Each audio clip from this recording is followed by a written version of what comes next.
allow me to reintroduce myself. Now tuned into the greatest. What's up, everyone, and welcome to another episode of the Supreme Decisions Legal Minute Podcast. And it's your host, Supreme Decisions. Today, I'm going to do something, yet again, a tad bit different from the way I have been doing. Today, we're not going to have a whole bunch of commercials. I think we're just going to have the one at the beginning. I don't plan on doing any stopping, but it's pretty much taking on the tail of, I guess, last week's. So now we have something that we can look forward to. And pretty much today, I'm not going to rant like I did last week for 2 hours. You probably get a good hour out of me today, but it's not going to be a rant. It's actually going to be some learning. I'm going to drop a couple of Supreme Court cases in there. And I'm also going to give you something that deals directly with what we encounter a lot. But I'm also going to give you something that you might want to ask a question about. And that simple something is, when can a police officer force someone to take a medical test? And that generally comes up because there was a question that, again, was asked to me in regards to blood draws from an unconscious person and a Supreme Court case. Well, here's the long and short of it. We talked about medical procedures in all three of the Roe v. Wade podcasts. I've done a couple videos on that. So I think we have firmly established that any type of medical procedure, there needs to be the actual consent given. Well, that is no different from the blood draws of a DUI stop. And understand the context of this will be DUI. But what you need to understand, or what I'm going to attempt to give you today, is the application beyond the DUI stop. Because, just like I told you, law is not subjective. It's situational. And you can find your exacts or your, clear evidence or clearly established baselines of why someone shouldn't do something according to Supreme Court cases or cases that have been decided. And in the exacts, it can be done through this. And the case that I'm going to deal with today, or begin with, is Mitchell v. Wisconsin. And this actually goes back to something that was said to me at one point where I believe it was Dexter. He put in the comments that a traffic violation is a public safety issue. And I'm going to agree with Dexter on that 130,000%. Simply because drunk driving poses a significant threat to public safety. Because most of us know accidents happen for the lack of the ability to react with any significance. Whether it's hand-eye coordination when it comes to dealing with a hitting the brakes, a sudden turn, or even a few other little antidotes. But we also come up with those factors of sometimes you have the instinct of avoiding an accident simply by turning off, maybe to cause a lesser accident by hitting something that not necessarily will be more damaging, but it's less damaging than the one that you're dealing with. And basically what we're going to get into is the constructs of why the person for a drunk driving stop is forced to take a warrantless blood draw, and understanding the significance of it because it is a search and seizure. It's a Fourth Amendment issue. Because now anybody that knows anything about alcohol, most people know alcohol evaporates. People also know when it comes to your bloodstream, it metabolizes. And at some point, I'm going to learn the English language. But understanding this, it metabolizes. The longer it's in your system, the more likely you're going to do something like urinate and it's going to leave. And the more you urinate, the more leaves. And in this state, those are one of the arguments that's used when it comes to the need or necessity for the warrantless blood draw. Because anytime you're going to have a, I guess, intrusion on one's God-given rights, you know, the rights that the state can't give you, there must be something in writing and there must be probable cause. That's what we're going to talk about today. Because even in this case, I'm going to talk about the unconscious driver that is involved in something where they're stopped and the necessity, even for them to be tested, is brought up. But even in that environment, you still have an option to challenge and have suppressed the draw. Why? Because it is still an intrusion. You also have other defenses to it. But getting into it is going to be for the everyday layman common person that I'm talking to and talking about today. Because through blood draws are searches subject to the Fourth Amendment warrant requirements. And just like I had talked to you before, anytime there is an intrusion, it must be done with reason. It must be done with purpose. And it must be done in writing because they have something that is tangible. Because evidence might vanish in the time it takes to secure a warrant. Why? Because the human body metabolizes alcohol. And as the longer you sit with or without the alcohol, without consuming it, without further consuming it in this case, it begins to dissipate, dissolve, disappear, become something else. So therefore, the evidence that they would use against you, because that's what it is, it's leaving. And the longer you sit with it, the less is going to be available to them.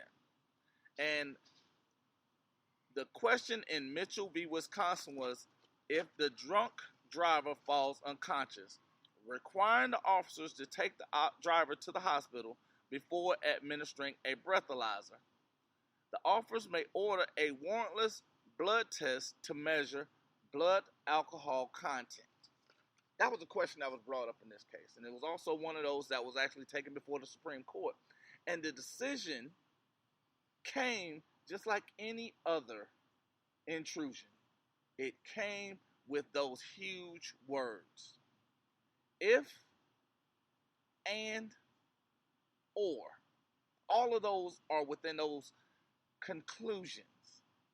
If, and, or. And the reason is because you want to understand the verbiage that's being used. Understand the statements that could be brought up. Because I'm even going to talk about the simple things or simple nuances that are done by police officers to, quote unquote, because they're so seldomly challenged or they're challenged incorrectly, that most of them have no real clue on how they're going to be done or how it's done in a manner in which they can or will win. Because they try to use the driver being unconscious and not being able to complete a breathalyzer, because you have to take a deep breath and then you have to exhale for some period of time. They use that as exigent circumstances, because you know exigent circumstances is what they're going to say is their end around in order to do something they know they are not allowed to do. And an officer later found that Mitchell was walking near a lake, stumbling and slurring his speech with his van parked nearby. Now, there's the anomaly. Is it still drunk driving if you're not driving? Is it still a DUI if you're not operating a motor vehicle? Understand the verbiage. Understand what I'm saying to you. Is it still illegal activity if the activity they say you are legal or culpable for, you're not participating in at the moment. Now, the reason why I bring that up is real easy. There was a young man that was asleep in a Wendy's drive-thru in Atlanta about a week ago. And in the midst of that, 35 minutes went by with casual conversation after the police officers got there and woke this young man up. In the midst of doing so, at that point, he wasn't driving because his conveyance was stopped. It was stationary. He was just asleep. He wasn't operating it. And if you know anything about being behind the wheel of a conveyance, sleep is not operating. Now, in the midst of that, the police officers went and elevated or escalated the situation and therefore went back to using a taser on this young man. Then saying that the taser itself was a deadly weapon, but it wasn't a deadly weapon when they originally used it, even though they had used it twice. But then they used the familiar phrase, "I'm in fear for my life." But understanding that, these are things that are brought in because even whenever I'm talking about something simple as this, the understanding of what is what when it is. Because the context of what I tell you is the fact that police officers are not about law. Not at all. What they are about is simple. What they are about is very transparent and it's in your face. The easy of this is, will, and shall be the simplest of all facts. Their duty is not about law. It's the enforcement of policy to generate revenue. That is the only reason you will have someone that is outside of a conveyance and attempting to charge them with operating that said conveyance when they are not operating that said conveyance. That is the only reason you will escalate a situation where someone is asleep, not operating the conveyance, to the point to which you are looking to draw your gun to kill them. That's it. Because that has nothing to do with law, especially when your first job to the people that you swore that you would do, your contract with the people, is to preserve life. That's your first job. Preserve life. That's it. That's the one thing that you do. The problem is the training. The first thing they do is fear for theirs. They've placed themselves in a position of authority and in a hierarchy to which they are not a part of. You've taken yourself and made a judgment that you are going to be a servant, but you're choosing not to serve. That is the issue. Because when you're looking at something in the instance of the Utah case, and what I mean by the Utah case is there was a young man by the name of Jeff Payne. Jeff Payne was made famous because he was fired because he didn't follow the law.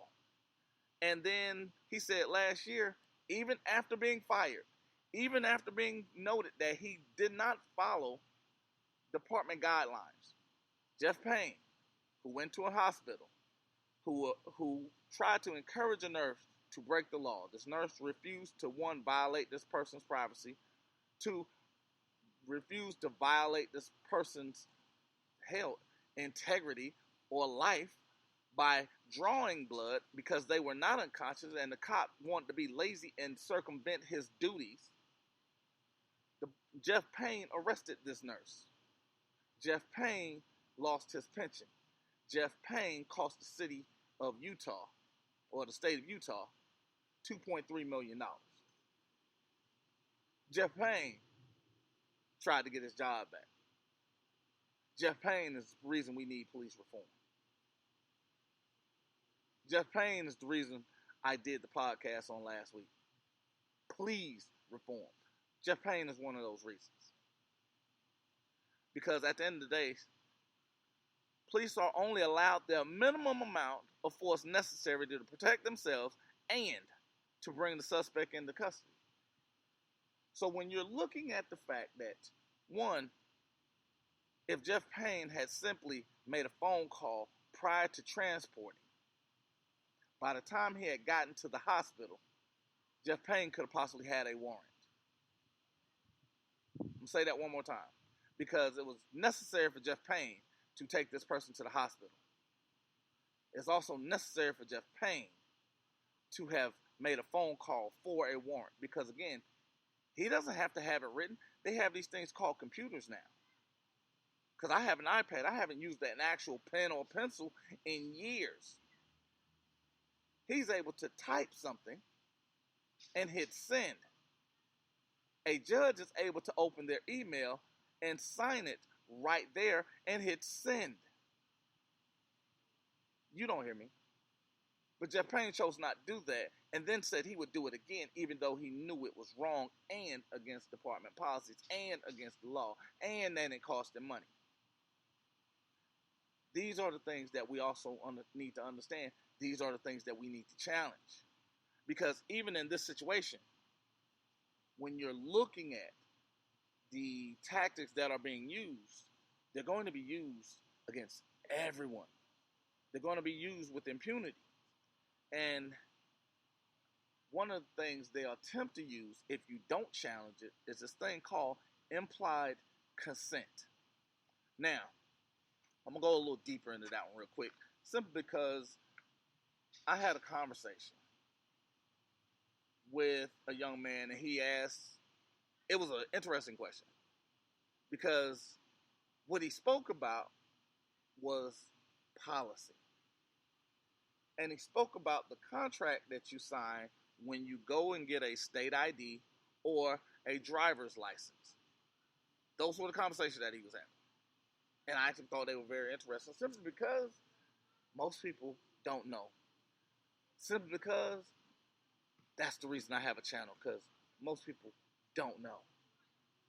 And what he spoke about was the unilateral contract that they have when you sign your driver's license contract or to get it, whatever, blah, blah, blah, blah. But it reeks of implied consent. You consent to this. You consent to that. You consent to walking around with a green hat. You understand what I'm saying? It's very elementary, but at the same time, there is nothing in it that does allow for an automatic traffic stop. It does not allow for automatic consents. It does not allow for automatic compliance. Just understand that. While there are stats of if you're not challenging, it's called implied consent because you're not challenging it. But if you do challenge it, it is not allowed because they'll never bring it up because they can't. I'm going to say that one more time. They'll never bring it up because they can't. Because it's not allowed. No matter what's done, no matter what you have in your pocket, there's always a challenge. That is why people hate actual defense attorneys.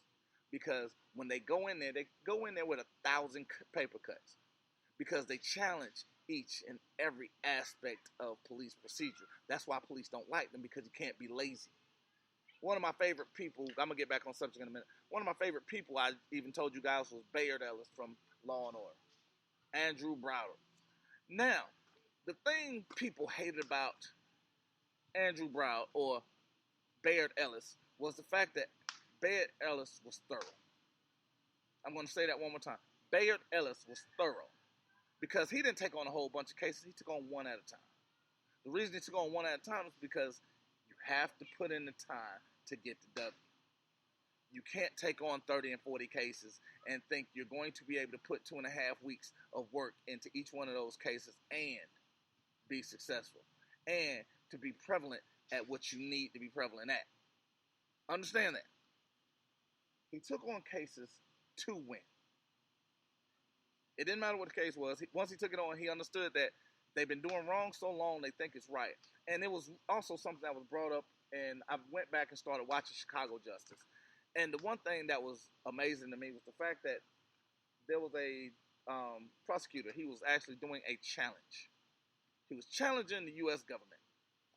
And he was like, well, why wouldn't they do that? Because I will always do this because truth prevails. The question that was posed to him was, if you are looking for the truth, Why is it you don't turn your information over to the defense? And yes, I pause for dramatic effect because I want you to catch that. They're not going to turn everything over. I constantly tell you that. Why? Because it's not about truth. It's not about law. It's about revenue.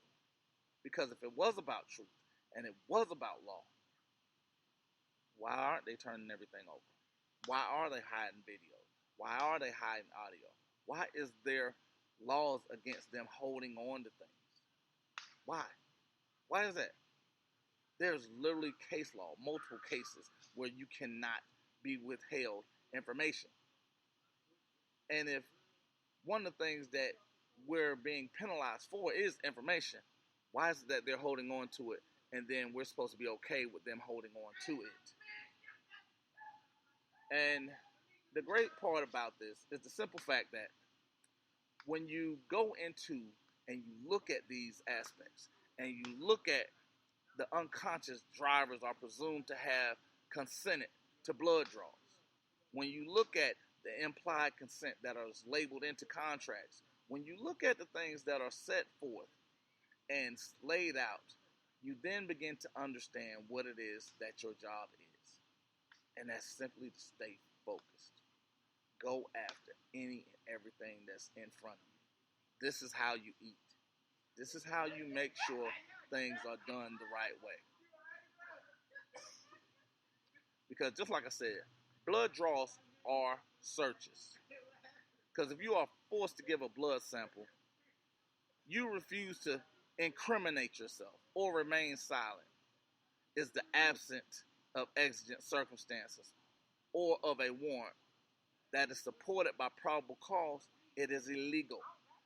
I'm going to say that one more time. If you are forced to give blood sample because you refuse to incriminate yourself or you remain silent, absent exigent circumstances or a warrant, it is illegal because, again, it has to be supported by probable cause. Probable cause only comes from a crime. A crime only deals with damage to personal property. Why? Because in order for someone to have standing against you, they have to have an injury that can be addressed, directly linked to you. Now, I'm going to say something because a lot of you may not have remembered, but last year I did a PSA or a broadcast where I spoke against drunk driving and some of the ills of it. And what I'm going to do now is I'm going to read something. And in the reading of this, I'm going to leave a couple of things open. And the thing I'm going to leave open is the actual understanding of where it is that I'm coming from. Because I know from the vantage point that most people will have right now, it'll seem as if I am speaking up for drunk driving, and that is absolutely not the case. Because drunk driving takes a grisly toll on America's roads and claiming thousands of lives, injuring many more victims, and inflicting billions of dollars in property damage every year. Now, as a person that has once driven drunk, as a person that has also been involved in an accident while intoxicated, also being a person that has lost someone from someone being impaired while driving, I am one that also understands that I did a PSA a couple days ago where I speak about justice, and as justice is for all, and it doesn't matter who it is, and it's just a matter of understanding that I'm looking for one thing and one thing only. And if I'm going to ask somebody to do their job properly, I need to also ask those that uphold our laws to actually do the exact same thing.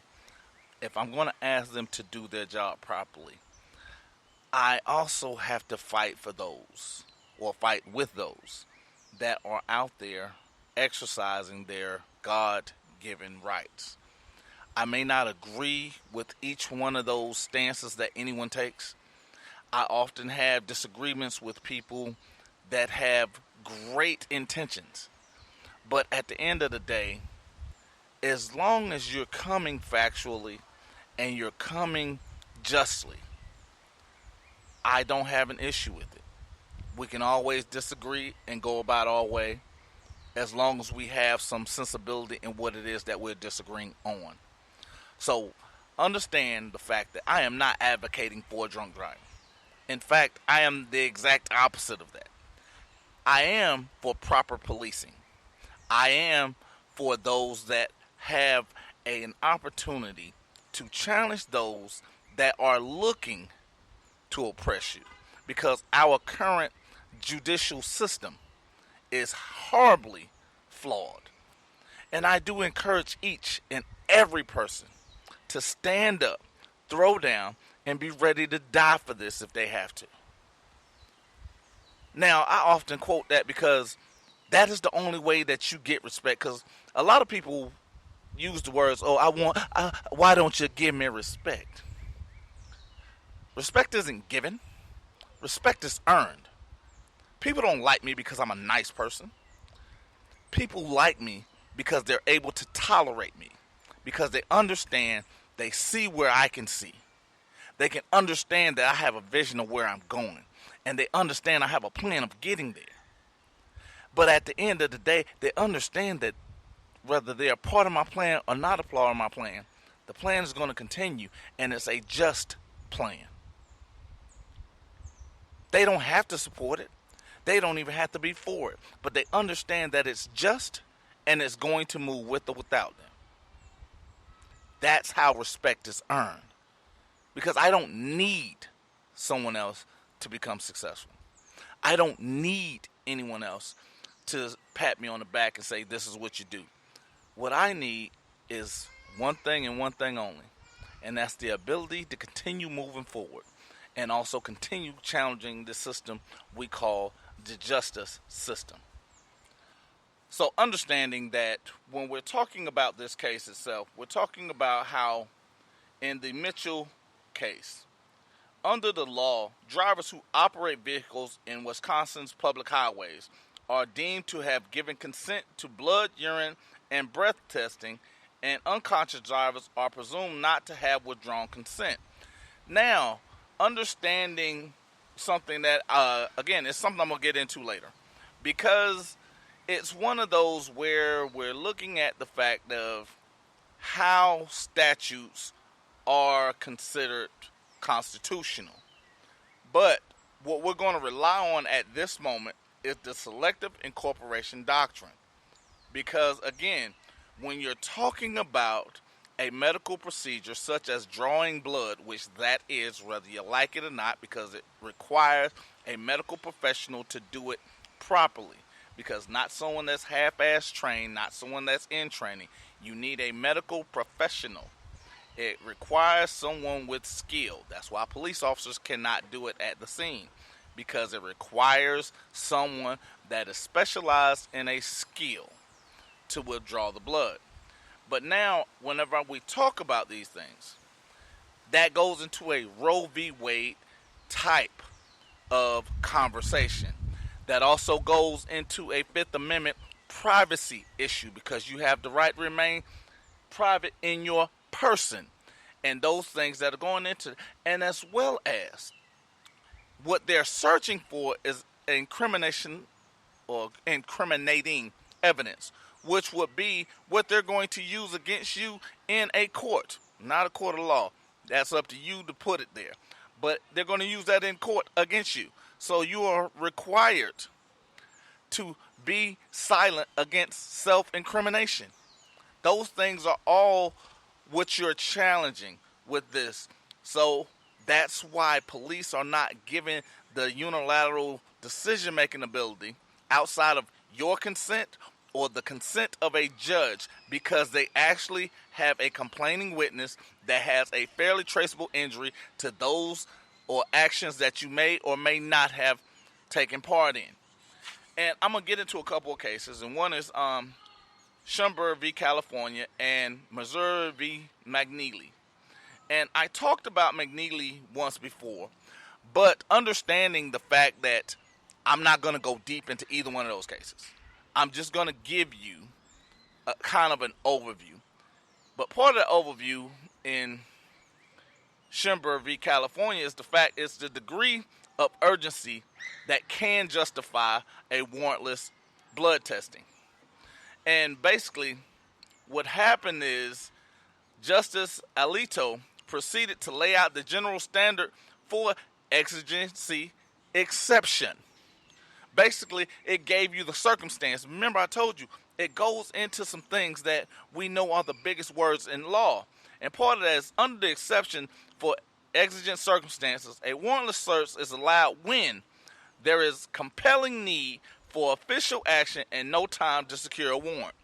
Now, you're going to hear me as I go along, and I'm going to go deeper into this, and I'm going to give you something that allots for that time. That's allotting for that challenge. But when you're understanding the position of this, it goes into Malley v. Briggs, which is a 1986 case, which you heard me speak about multiple times. And for those that are following on, it's Malley v. Briggs, 475 U.S. 335 in 1986. And it is a sound presumption that the magistrate is more qualified than the police officer to make a probable cause determination. That is why you have to force them to get the warrant, unless you give them consent, because they are not qualified to make a probable cause decision. Yes, I pause for dramatic effect because I want you to understand that. Malley v. Briggs addressed the officer making a probable cause decision. They're not qualified to do it, or not more qualified to do it than a judge, which is why it's a requirement. Because again, we talk about how they're uneducated. We're looking at and watching and viewing how untrained they are. Or are we viewing what they are trained for, which is not law? See, those are great questions to ask, because either one, the answer of it is just tremendous, because it'll give you some insight to something. But when you know that these people are uneducated, they are actually in the uniform because they're easily controlled, but they're uneducated. But then we know that they are not even qualified to make a probable cause decision without a magistrate or your permission.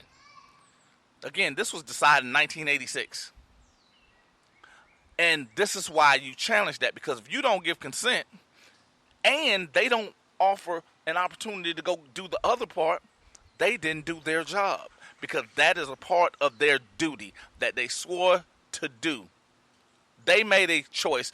They chose to do that. You didn't tell them, hey, go be a police officer so you can not do what you're supposed to do. They made a conscious decision to do the job, but they're also making a conscious decision not to do it properly. Just like when we spoke about Jeff Payne, he made a conscious decision that he continued to stand behind and stated he would do again, knowing it was wrong. So again, that is something that is innate. You have to understand how that is affecting everyone and how it affects everything. Now, police must be able to accurately and promptly test the blood alcohol content of a suspected drunk driver. Now, and since alcohol dissipates in the bloodstream over time, their enemy is itself time.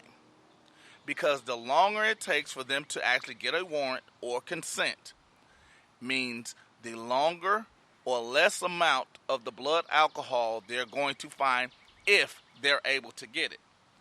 Now, what I want you to understand something is what you have a lot of times is the movie Minority Report. Because what police are trying to do with these roadblocks and DUI stops and these checkpoints and even swerving, they're looking for reasons to, one, stop a crime before it happens. Like they are one of the precogs and they're Tom Cruise and they're coming out to get you. But I'm going to say something. If you ever noticed in that movie, Minority Report, the precogs actually prevented crimes. They didn't prevent jaywalking. They didn't prevent speeding. They didn't prevent things such as suicide. They prevented actual bodily harm to others. They prevented actual damages to others' property. You know, where there will be a complaining witness. I just wanted to throw that in because, again, when we're talking about drunk driving and there has yet to be an accident, where there has yet to be someone else that can actually testify and say, hey, this person injured me, either via property damage or personal damage, what are we talking about? Because those are the things that we're talking about as, hell, that's why I say challenge it. Because, again, if I can just walk up and say that you did something and then you have to pay for it, that's not justice. That has nothing to do with truth. Because every time I say something, you have to pay for it. That doesn't make it equal. That's not written anywhere. That's not just. So it damn sure can't be justice. So understanding that, and even when we're talking about the sobriety test as evidence against you, you have the right to not participate in self-incrimination. And the use of force to coerce that compliance is illegal. So when you're in places such as California, because again, I'm picking on California for this because I know this is a place where they do automatic blood drives. And I do believe Nevada does urine. Because again, there's nobody that they can actually say this person was injured. But these are the things we are at war against. These are the things in which we're trying to stop because nobody's going out here working 40, 80 plus hours a week to hand it over to someone that has no benefit for them. I'm going to say that again. Because if I'm giving you a service and I'm aiding you in your ability to have these overblown budgets where, again, when you hear people say, oh, well, I wish police officers were paid more. No, I wish I got the money for the police officer that we are paying $100,000+. Because if you look at a lot of these police officers, when their starting pay is over $40,000 a year, do I think that's fair? Yeah, because if I look at a welder, their starting pay is less than $40,000 a year. When I look at someone that builds a home, their starting pay is less than $30,000 a year. So, yeah, you're putting your life on the line, but you're making a choice. You're going in knowing you're putting your life on the line for $40,000. So when people say, oh, I wish police were making more money, no, I wish that if they were making $100,000, they behaved as if they were making $100,000. I'm going to say that one more time.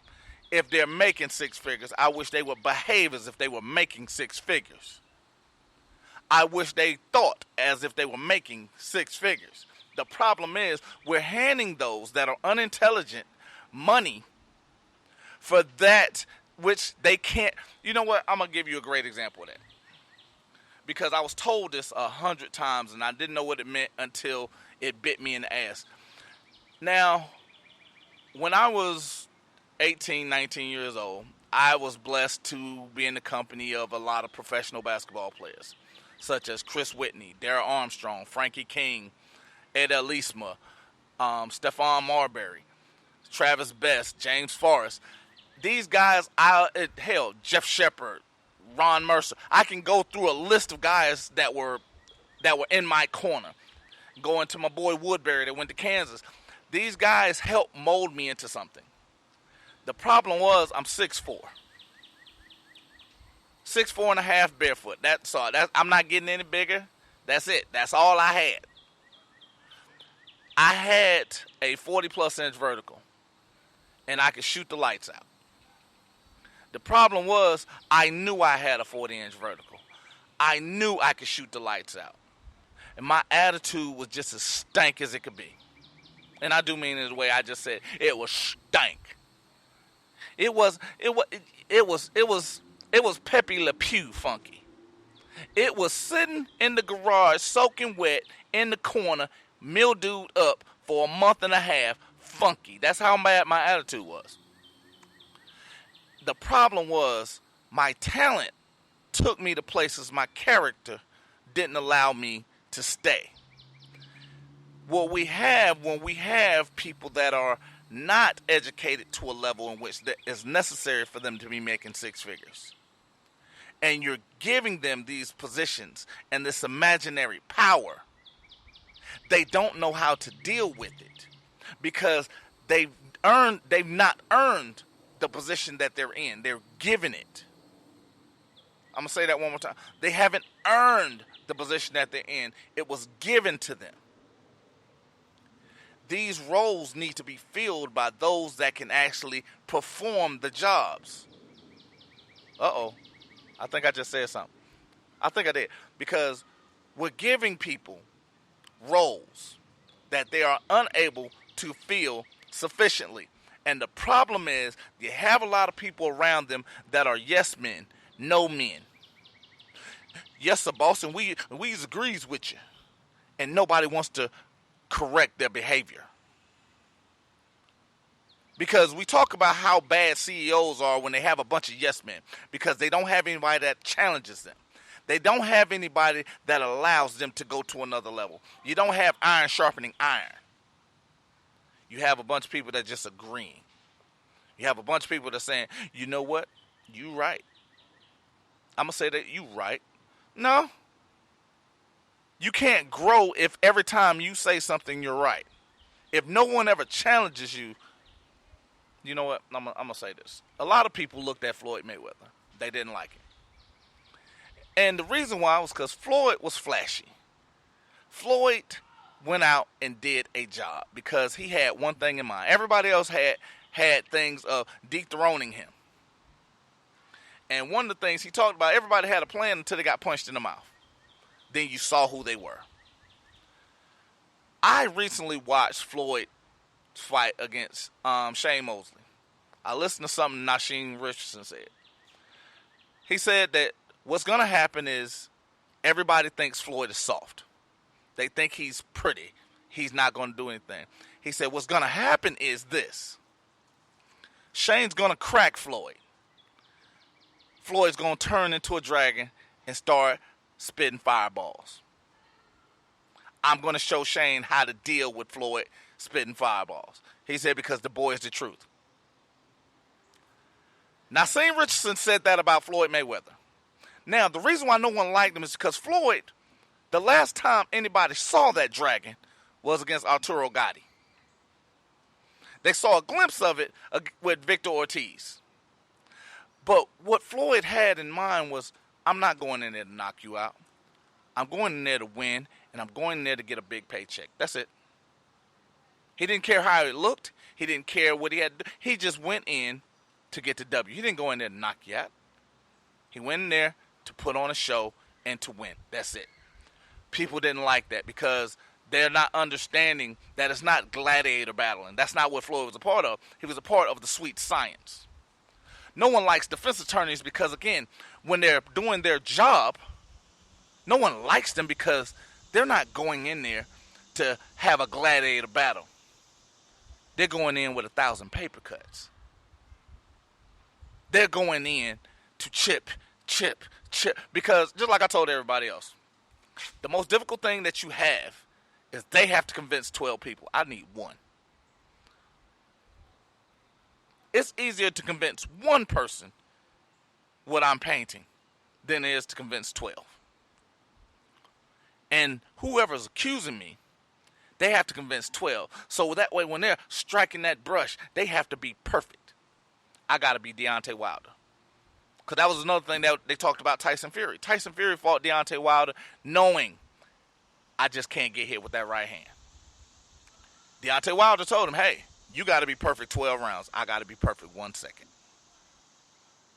In the first fight, we almost saw perfection. Because both times that Tyson Fury got knocked down, he didn't get hit with the right hand. He got hit with the left hand. In fact, the last knockdown was the left hook. He didn't get hit with the right hand. So in the second fight, we saw perfection elevated. Because not only did he not get hit with the right hand, he did not get hit with that left hook either. And he was able to go beyond where we had thought he could be at. And that's one of the things that you have to do when you're doing this.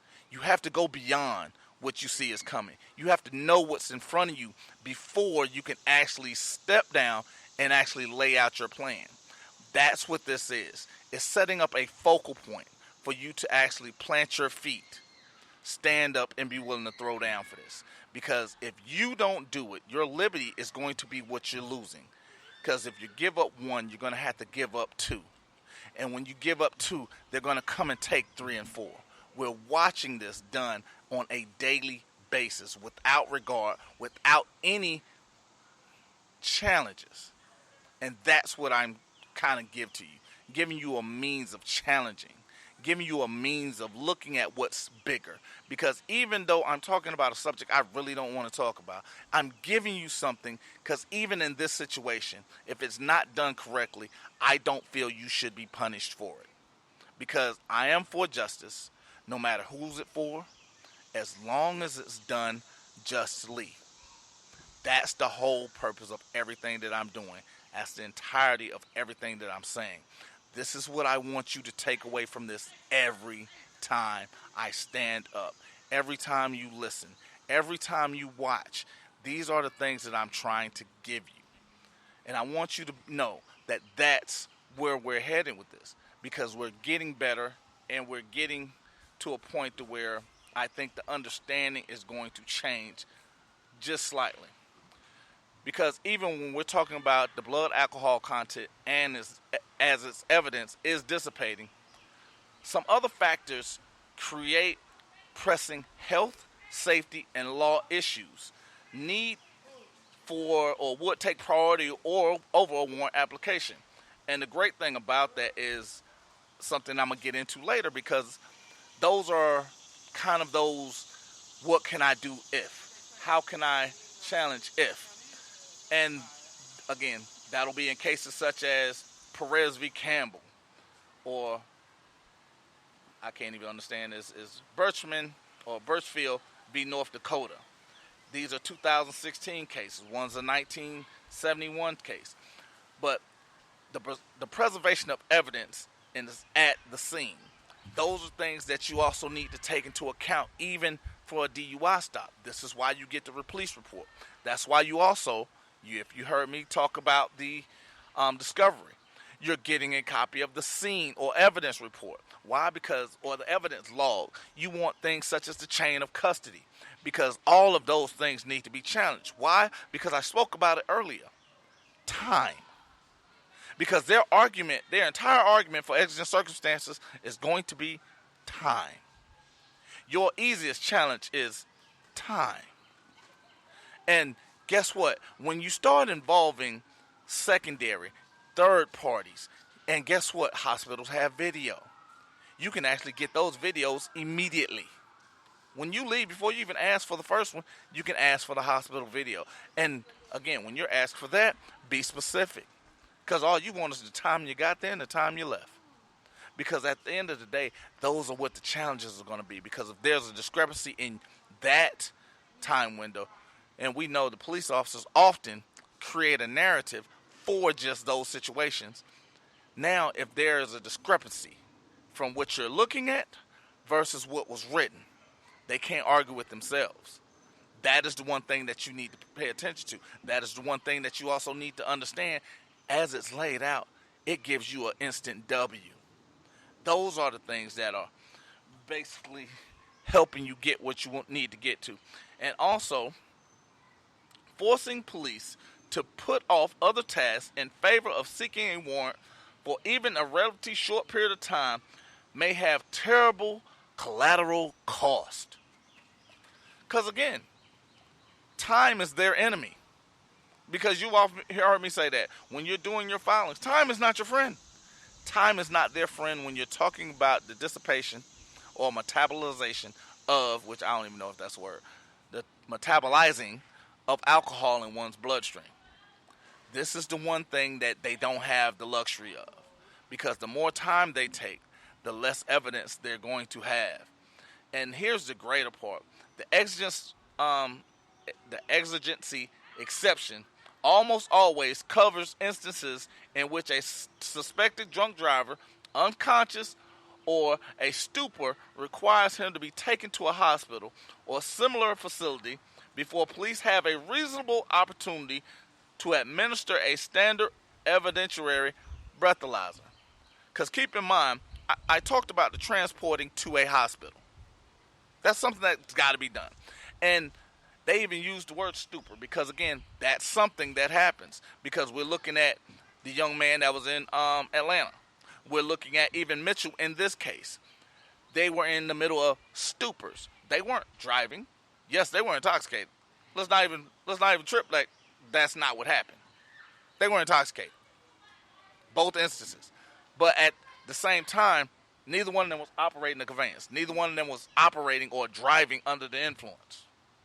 One was asleep in a Wendy's drive-thru. The other was literally walking around at a lake. Yes, he could have harmed himself, but he hadn't.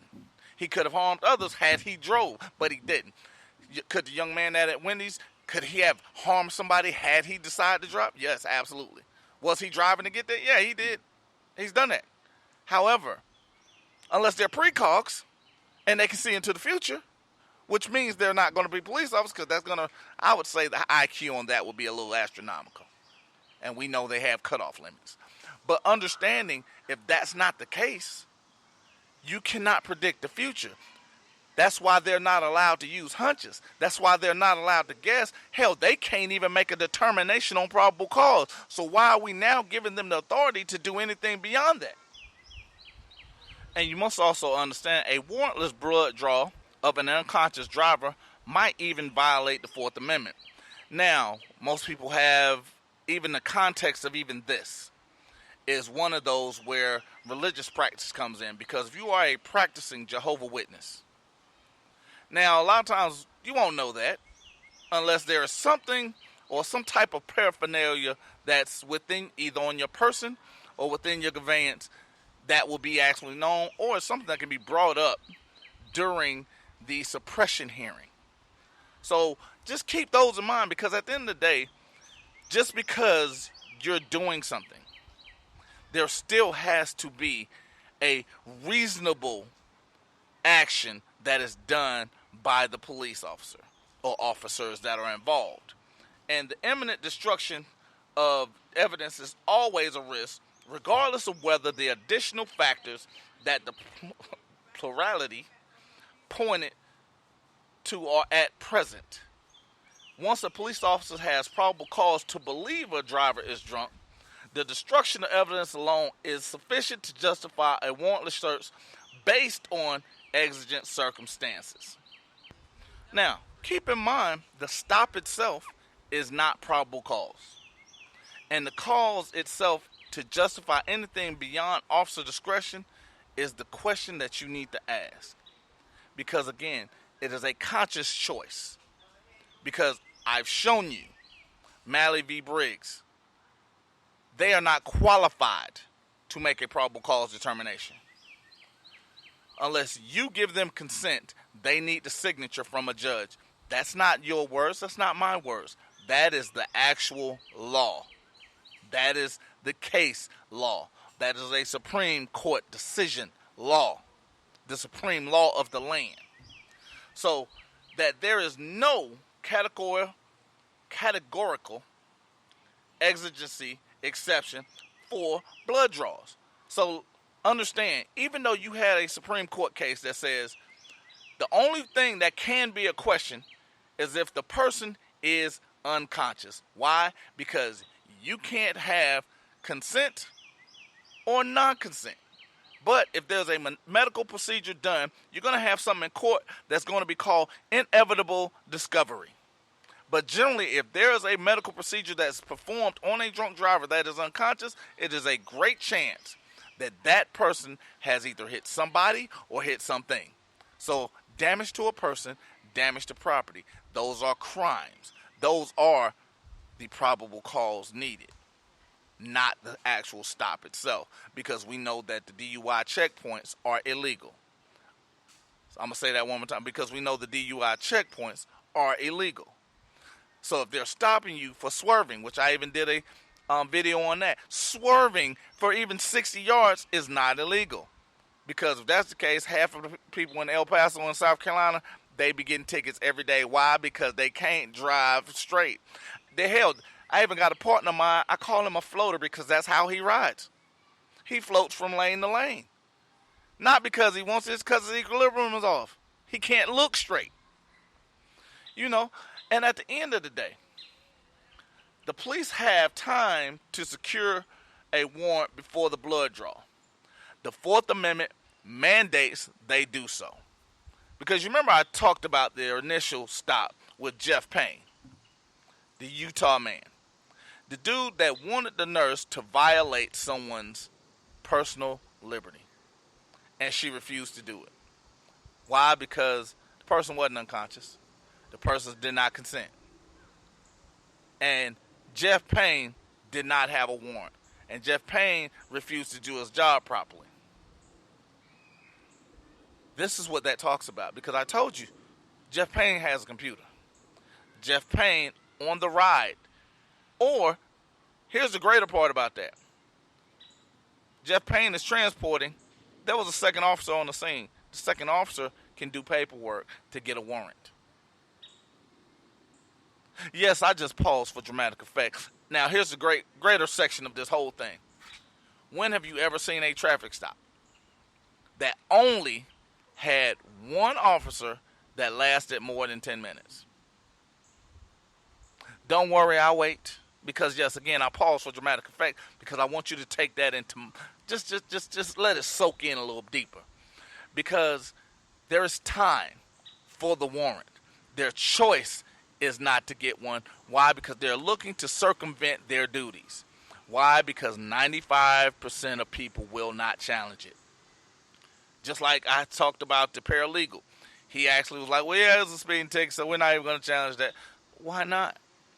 Because there are so many aspects that can be challenged. I literally did a live video speaking about the multiple challenges of each one of the aspects of the methods of speeding. That was just the methods. We hadn't even gone into the actual constructs of chain of custody.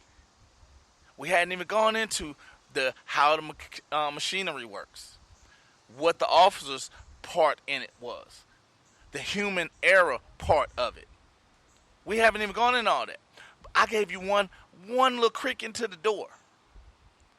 These are the things that you need to take in mind. These are the reasons why people hate defense attorneys. This is the reason why bullies hate people standing up for themselves. Because the second you start standing up, it's now a fight. It's no longer me going in there getting punched in the face. It's also I'm getting punched back. Because if I'm going and throwing some punches and I'm not getting anything back, I'm going to keep doing that. But if I'm receiving a few back, guess what I'm going to start doing? Not fighting. I got to find somebody else. If you want them to leave you alone, stand up and start fighting back. That's how you fight it back. And then you understand that in many drunk driving cases, officers do have time to secure a warrant.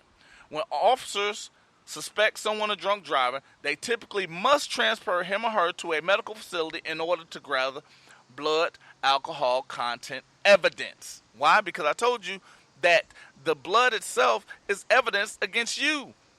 That is self-incrimination if you allow it. If they get a warrant for it, then it is what it is, because it's probably because there's damage to person, damage to property. And the built-in delay, they may be time to seek a warrant. Because again, just like I talked about Jeff Payne, he had the option to type and hit send. He chose not to. His partner that was also on the scene had the option to type and hit send. He chose not to. And then they wanted someone else to circumvent their foolishness. And when it didn't happen, they threw a tantrum. But then they was expecting that tantrum to be okayed by another justice. And no one corrected anybody's behavior. I want to say that one more time. No one corrected anybody else's behavior. That is the problem that we all have. That's what the difference is. Now, understanding alcohol does dissipate in the bloodstream gradually and predictably. Because again, the greatest enemy in a DUI stop or an intoxication stop is time. And it brings me up to A Man on Fire. One greatest line that was in that was, I wish you had more time. Because even in those instances, time is not only your friend, but it's their enemy. Now, just like I spoke about, the enemy of my enemy is not my friend, but it's a tool that I use to defeat them both. Now, Father Time is undefeated. Father Time rolls on regardless. Mother Nature takes her course. These are things that you cannot change. These are things that you have very little control over.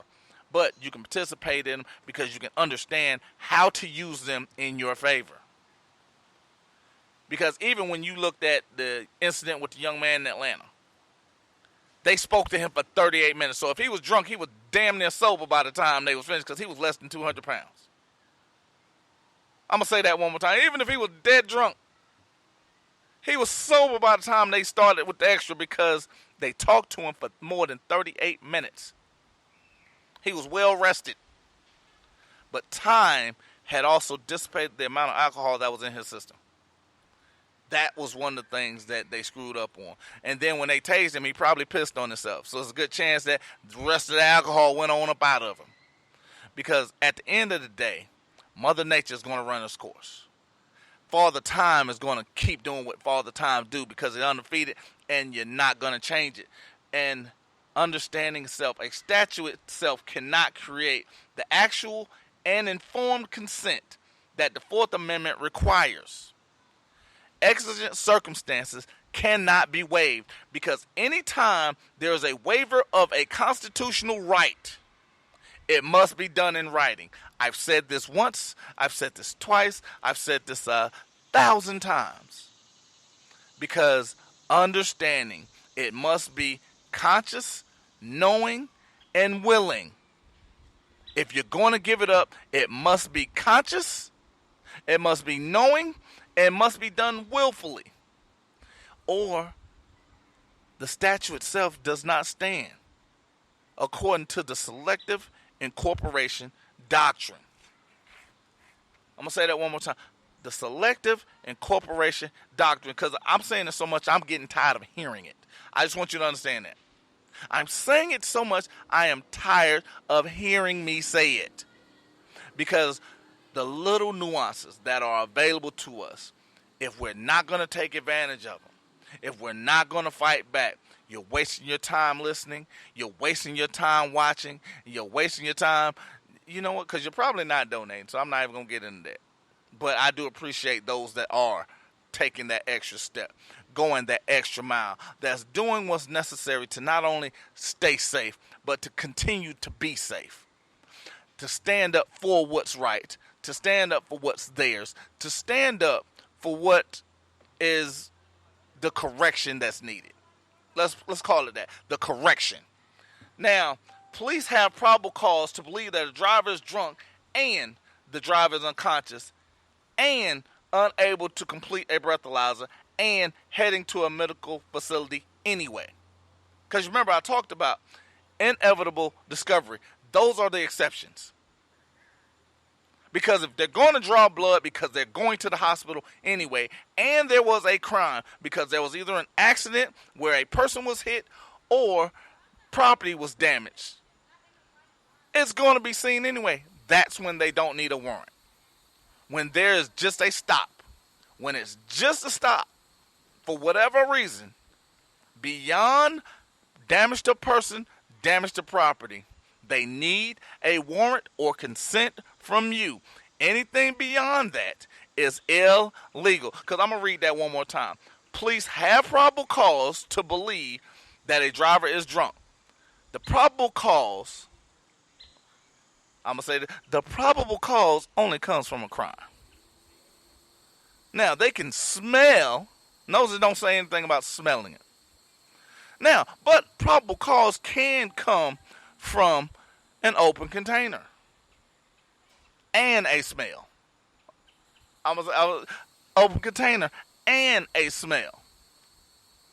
If one's breath smells as if they've been taking shots, and there's a 3/4 empty bottle of Jack Daniels on the car seat, yeah, there's a good chance that they were drinking the Jack Daniels that's on the car seat. There's a good chance of that. But let's say outside of that, what are we looking at? Because again, we're looking at the precogs in Minority Report. Are they telling the future? Because you know what? Everybody knows I've been doing a couple videos or whatever, and I put in 50 Cent. I love 50 Cent. And one of 50 songs that I play constantly, I know my nieces are getting tired of it, is I won't let them people frisk me if I'm dirty, homie. I can't let them people frisk me if I'm dirty, homie. The greatest part about that is the fact that he didn't say how he was not going to let them people frisk him if he was dirty. He just let you know something was going to happen if he was dirty. And the people were not going to frisk him. When you're talking about these instances, you have to understand the context of what needs to be done. Because even if you're caught, say, you know what, damn it, they crossed all their I's and dotted all their I's and crossed all their T's. What do I have left? You still have a challenge. Because I'm about to get into those challenges. That's what I told you I was going to do at the beginning, right? We're going to talk about some things. We're going to get into some things. And the first one, the police have probable cause that someone has committed a drunk driving offense. They have probable cause that they did it. We don't know exactly what that is. But again, probable cause only comes from a crime. So it has to be something that's tangible. Keep that in mind. 2, the driver's unconscious requires that he or she be taken to a medical facility before the police can administer an evidentiary breath test. Why? Because everything that you do at that stop means you're giving up privacy. You're giving up the means of, no, I'm not going to participate. You're going to disregard all those things that you know is necessary for that to happen. And you're going to know everything that you do at that stop will be held against you, including your name, which is why you don't have to give it unless they state a crime, which is why they've gone to Gestapo tactics of damaging your property. Why? Because most people are just happy to get the hell out of there without being killed. I'm going to say that one more time. They damage your property because most people are happy to get out of the situation without being killed. And then we go into number 3. The driver's blood will be drawn anyway. Because you remember I just talked about the inevitable discovery. Why? Because in that case, this is something where the driver's health, a lawful need. Those are things. Remember I said those a couple of minutes ago. But I talked about that's where this comes into play. Because they're going to get it anyway. Because you got to go to the hospital. It's not even a choice. You got to go. Because you've damaged person, damaged property. And number 4, police regularly judge that a warrant application will interfere with other pressing needs. The only other pressing need is that they need to tape off a crime scene. Why? Because generally there is somebody that has been killed in that section. And they are not the ones transporting. I'm going to say that one more time. Because there's been other damage and they're not the ones transporting. That's what that need will come from. And understanding the question of whether someone has given legally valid consent to a search is one of fact to be determined from the totality of circumstances. This is why whenever you do a waiver of any right, it must be done in writing. And this comes from Chernitzlock v. Bustamante, and it's a 1973 case. I will probably put this up because spelling it will take me an hour. But again, these are things that go into the implied consent theory. Because courts' avoidance of the implied consent arguments was very of the norm. Nobody wants to actually say that you gave implied consent because you have a driver's license. Even though that's what they want you to believe, because you have that license, you've given consent. They know if they get into that, it then becomes a different animal. Because again, the legal ramifications, if you're stating that this contract I'm signing is for implied consent of anything that has to intrude on a constitutionally protected act, it then becomes something else. So always keep that in mind. And the blood alcohol evidence is dissipating because we talk about this, and this is the one thing that keeps coming up: metabolization, the dissipation. The body is absorbing this alcohol. It's going because time. I wish you had more time. And other factors that create a pressing health, safety, or law enforcement need that would priority over a warrant application. And here's the greater part, because again, these are things I talk about when you challenge a warrant. Because when you're challenging the lack of a warrant, is the police must demonstrate the existence of some health, safety, or law enforcement need when they encounter a suspect. This is when you would use the scene log to challenge time, even in the roles of chain of evidence. Because again, that scene log becomes hella important. It becomes one of the key factors in any one of your challenges. Because again, there are certain things that you're going to lose. Go into them knowing you're going to lose them. Don't even worry about it. Because it's not the battle that you're concerned with. You're concerned with the war. That's what I train you for. I train you for the war, not the battles. Nobody cares about the battles. I'm trying to get you ready for war. You know, because I'm gonna give you one of the great things about it. Because again, you hear me talking about the fights or whatever, and I can go through fighters. I can go through a litany of fighters in just a matter of seconds. But it's understanding what my favorite combat sport or martial art is. And for me, it's Brazilian Jiu-Jitsu. And the reason I love it is because when I look at somebody, one of my friends, he actually practiced Gracie Jiu-Jitsu. If anybody don't know who that is, they are considered the highest level practitioners of Jiu-Jitsu. And when you're talking about them, they have a construct of every move has a counter, and every counter has a counter. So every move, there's an equal and opposite reaction. But there are certain things that you never do. And one of those is you never put your palms flat on the canvas, because then you're lost. You never stand straight up, because then you're lost. And then when you're looking at certain things, you work not against human nature. You work with human nature. When you're talking about this, and you're talking about the legal system, you understand each and every move has a counter. And every counter has a counter. While it might be small, there are still certain things that you never do. Because understanding the language of law is you avoid certain verbiage. You also avoid opening more doors by asking an open-ended question. And you also never ask a question that you don't already know the answer to. These are the things why I always tell people you don't ever volunteer information. But knowing human nature, the way most people have been trained is to explain their actions as a grown-ass person.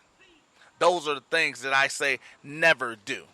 Because those are the things that are detrimental in a legal situation. Because understanding just that, those are the leaving you open for the counters. And even if you're countering and you're too open in your question asking, too open in your statements, too vague in what it is that you're trying to get across, no one catches what it is that you're saying. I've been accused of being too vague. And here's the great part about that. I know I am. There's a reason I'm too vague in a lot of situations. Because if I give you everything at one point, a lot of what's necessary slips through the cracks. The things that you need the most, you don't grasp because it becomes too difficult because it's real finite. But if I leave it open-ended and then I start to give it a compression, you know, my music folks know what I'm talking about, because I give it a little compression. it becomes more clear. It becomes more refined because now video 1 sounds a hell of a lot different than video 301. Podcast 1 sounds a hell of a lot different than podcast 101. Because that's what this is. This is giving you law 101, the real law. Because just like she said in How to Get Away with Murder, I'm not going to teach you the law that's in the books. I'm going to teach you how to practice law in a courtroom and from a vantage point of winning. Is it going to be scary? Absolutely. Am I going to sugarcoat it? Absolutely not. But am I going to make sure you're prepared? Absolutely. Because if you're ready to fight, bite down on your mouthpiece and get ready to go. You have to go in knowing that I'm not losing this. The only way they're going to lose it if they steal it from me. That's it. That's the only way I'm losing. You got to take it from me. But you're going to take it from me. I'm not going to give it to you. I can't give you anything because you're going to earn every step of it. And even when you're talking about something as simple as a DUI stop and getting your blood drawn, you're challenging. If it was a roadblock, easy challenge.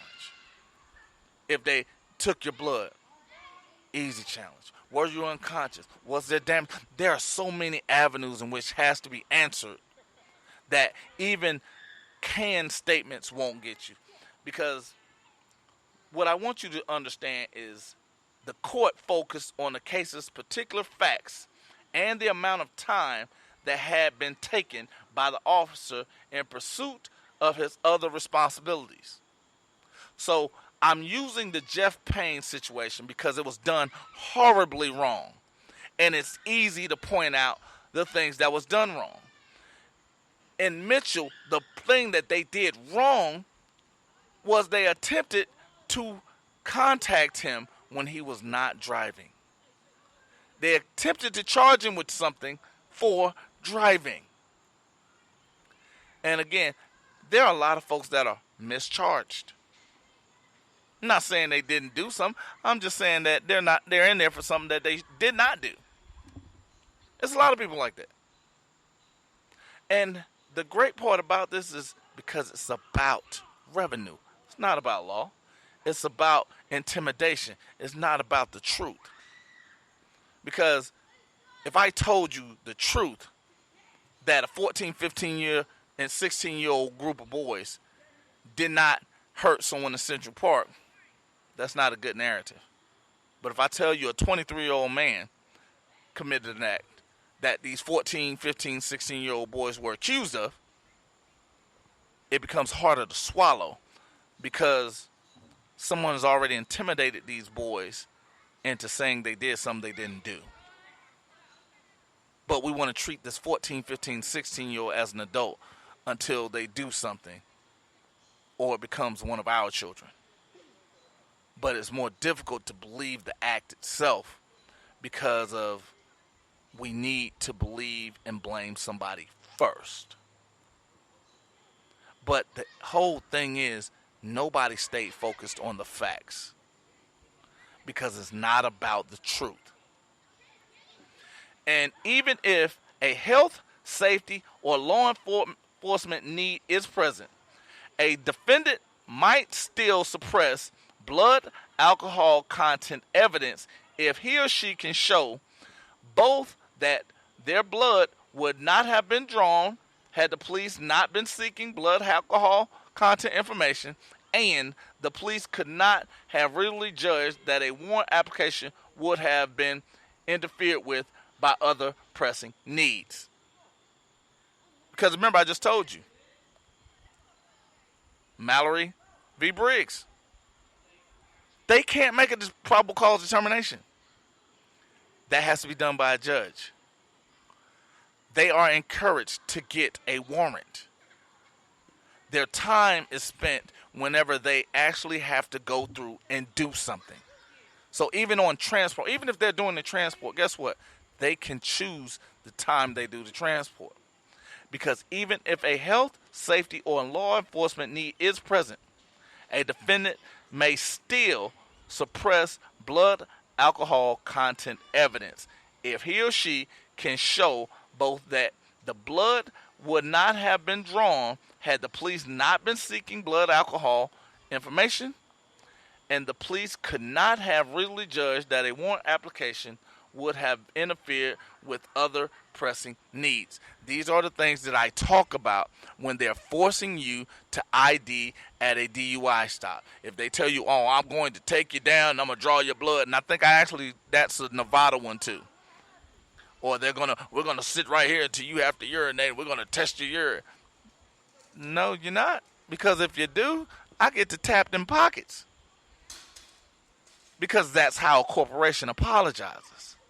And seeing now we're walking into a new era of life where we can actually not only physically challenge them on a means of, I got to tap them pockets, but it's become easier. And then I'm giving you a secondary avenue that has nothing to do with qualified immunity. I'm going to say that one more time. I'm giving you a secondary avenue that has nothing to do with qualified immunity. Yes, I pause for dramatic effect because I want you to understand the context of everything that I'm doing is for you to win. I don't want to give you conjecture. I don't want to just talk. I want to let you know that I'm here for the W. That's all I'm here for. That's all I care about. That's all I live for. I wake up every morning to win, and I'm trying to give you that ability as well. Because in those drunk driving investigations where police officers can readily obtain a warrant before a blood sample can be drawn, the Fourth Amendment mandates that they do so. Again, in those drunk driving investigations where police officers can reasonably obtain a warrant before a blood sample can be drawn, the Fourth Amendment mandates they do so. Because lower courts must inquire whether in a particular case a warrant could not have been obtained without a reasonable amount of time. Because again, even in this context, the lower courts are forced, once challenged, to do what? Check that time. Because time is the enemy of all of this. Consent is the enemy of all of this. Because here's the thing. I'm going to give you something because I almost screwed this up. The officer could easily find that there are safety or law enforcement needs present, such as diverting traffic, conducting a field sobriety test, searching the driver's car, interviewing witnesses, or attending to someone harmed by the driver. Note we talked about crimes right then. Because again, if they're diverting traffic, it's because there has been an accident, damage to personal property. If they're conducting a field sobriety test, generally, that's with consent. Searching the driver's car, that means they have consent or they have a warrant already. Interviewing witnesses, why would you interview a witness unless there was damage to personal property? Or attending to someone harmed by the driver. You remember I talked about the person that was injured. Injured person, injured property. Those are the crimes. If there's a crime, which probable cause can come from, these are things that can allow the officer to say, you know what, nah, I didn't do it. Does that make it okay? No, because you still had a challenge. Now, will you win this in your preliminary hearing? Probably not, because just giving it to you, no. They want to see what you got. And that's when you make them show their hand. Because even in Missouri v. McNeely, these are things that often come up and most people never take account of. Because so long as an officer, reasonably judged, or more clinically, is willing to testify that a health, safety, or law enforcement need was present and took priority over warrant application, the officer will be entitled to order a blood draw of a suspect without a warrant. Now, the cross-examination will be the attack on the reason with time and the exigency of that situation. Because again, we've gone over what, 5 different means that need to be available for exigent circumstances. We've also talked about 2 challenges that we have in just this aspect of it. And then we understand the practice of police committing perjury in order to support a warrantless search after the fact is well documented and persists because of the importance of understanding their scripts and the counters to them. This is where they put their hands on the floor. Remember, I told you, when you start involving multiple people, multiple agencies, multiple clients, nobody's going to take that lawsuit for you. They're going to let you take that walk by yourself. Because if you can't be on, and here's the great part, and this is for my police apologists. Just understand this now. Why would they have a script if they're telling the truth? Who needs a script for the truth? That's when you hear these crazy outbursts. Oh, I was in fear for my life. Every cop that takes a shot I was in fear for my life. Each and every one of them said the exact same thing. And no one questioned that. But then you have a script for when you are doing something that violates someone's God-given rights. Why is there a script? And if they're the good guys, why can't they just tell the truth? Don't worry, I'll wait because yes, I did pause for dramatic effect. Because that's an answer that I would love from a police apologist. Because again, why is it that there are court cases that say they can't do it? Why? Because it's a document that goes under oath. They are saying it's the truth. Why are they so often not telling the truth if they're good people? Then we need to change the definition of good, because the one I have, that doesn't qualify. Let's say that one. The one I have, that doesn't qualify. But even beyond intentional lies, officers sometimes deploy scripts in which they emphasize certain facts or narratives that they know will establish probable cause or reasonable suspicion. But again, they're good people. They're going to lie and rely on a script that they know will allot them the ability to circumvent the law. Will allow them to circumvent their own word of they're going to uphold and defend.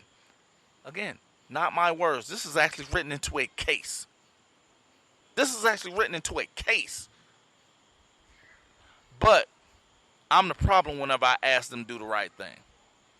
I can ask some high school kid that's making $9 an hour at McDonald's to make sure my fries are hot, but I can't ask a police officer that's making $100,000+ a year to do their job the right way. Are you kidding me? I'm the problem if I ask you to do what you're supposed to do, not lie, not steal, and not be corrupt. I am absolutely a problem if I ask you to not do that. But if I holler at this little high school kid, that's okay. Are you kidding me? Are you serious? Is that the America we live in? Is that the America you want? A lying police officer, but you got your fries hot. Police officers can lie and do whatever they want to do, because here's the tea. Here's the tea, because I love this part. There are a lot of people that tell me, oh, what you're doing is going to get you hurt. And I always ask them by who. You know who they tell me? Police. The police gonna hurt you. I thought the police were good guys. Why would they hurt me if they're good people? So that lets me know you are consciously knowing that these are bad people. You are okay with bad police. That's what you're telling me. That's exactly what that statement means. Because if they're good people, why would they hurt me? Because again, I'm telling the truth. Why? Because I'm reading it from a court case. But I'm the problem because I'm reading it from a court case. Because I'm saying what they're doing is wrong. Because I'm correcting a behavior I'm wrong. I need to go with the flow and just give them whatever they want to get. That sounds like a hostage negotiation. And last time somebody robbed me, they at least had the decency to pull out the pistol and take it from me. I didn't give it to them either. They were like, hey, you get up, bruh, and click, click. Yeah, you know what? Yeah, you right. But I'm just supposed to lay down just because you look something. You got on a uniform. Last time somebody had on a cop uniform for me, she was really sexy. That's all I can say to you about that, because it didn't go down like that. I've been in handcuffs entirely too much for it to be sexy to me. But I want you to understand something. I cannot give it to you. You got to take it. Just like when they asked me, why won't I have a lawyer defend me for RICO? They were trying to get 40 plus years on it. That was the deal. The deal was 40 plus, 20 years per count. Now I ain't gonna tell you all the counts, but it was 20 per count. That was the deal. The indictment was 7 pages long. That was the deal. I want you to understand that was the deal. 20 years per count.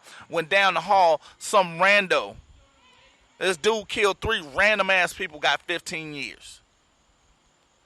Say that one more time. A rando went out and killed 3 people down the hall from me. They gave him 15 years. They wanted me to take a deal for 20 years per count. I ain't killed nobody. But that's justice. When them bastards down there at DeKalb County had their knee in my back, a gun to my head, I'm supposed to just give them what they want.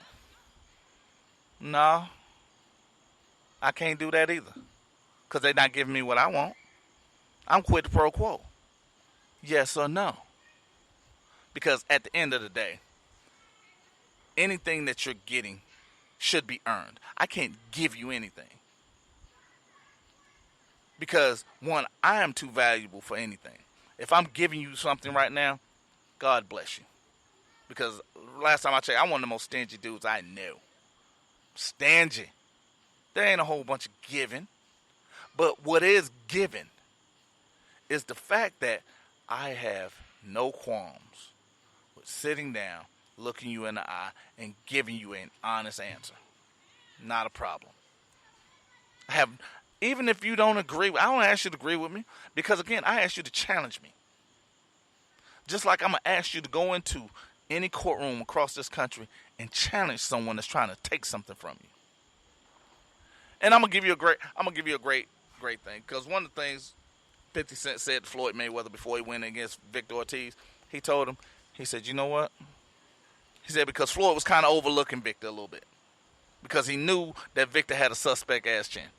He knew the chin was soft. 50 told him, he's trying to take food from you. He's trying to make sure you don't feed your kids. And then Victor went in and, on cue, headbutted him. Floyd put him to sleep.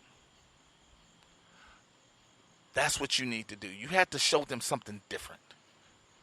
Rolling over, laying down, and giving up is not what we do. Don't let them rub your belly. Bite their hand off. Let them know you're not the one that feed me. I feed me. I can stand up for me. I can look you in the eye. That's what this is all about. Because even understanding the metabolic process, these are things that, while simple on its surface, because in United States versus Blackstone, and it's a 1991 case, holding that urine sample testing positive for cocaine could be used as circumstantial evidence in a drug possession case. However, urine samples from a BAC or blood alcohol content text is not sufficient in getting you where you need to be at. And that can be challenged. Because even in McNeely, to uphold evidence from a blood draw to those conditions, those are the same things that most people have no idea. Because even the urine can be challenged. And the good faith exception to the warrant requirement, the court did not announce a dramatic departure from the precedent. I gave you the good faith exceptions, and there's 8 of them. And the courts didn't do a dramatic departure from them. They simply applied rules from previous cases. So when you understand the exigent circumstances of all of this, understand what they're supposed to do, how they're supposed to do it, when they're supposed to do it, that's when it becomes powerful for you. Because at the end of the day, police without a warrant might collect sensitive personal information about them through blood draws. They have to do what their job requires them to do, and you have to hold them to that standard. Make sure your fries are hot. Because it's one thing I don't like. I don't like cold fries. Depending on how far I am away from the spot, I'll still eat them. But I don't like cold fries. That's all I got for you today. I love you guys. Support the podcast, 99 cents a month, $4.99 or $9.99. Don't forget to grab your t-shirt. They're on pre-sale right now for $25, the Supreme Decisions. As well as, don't forget to join the channel, Supreme Decisions on YouTube. Join. There are 4 tiers. Pick a tier. Each one of the tiers has great prizes. And I love you guys. See you next week. Supreme out. I'm gonna show you how great I am.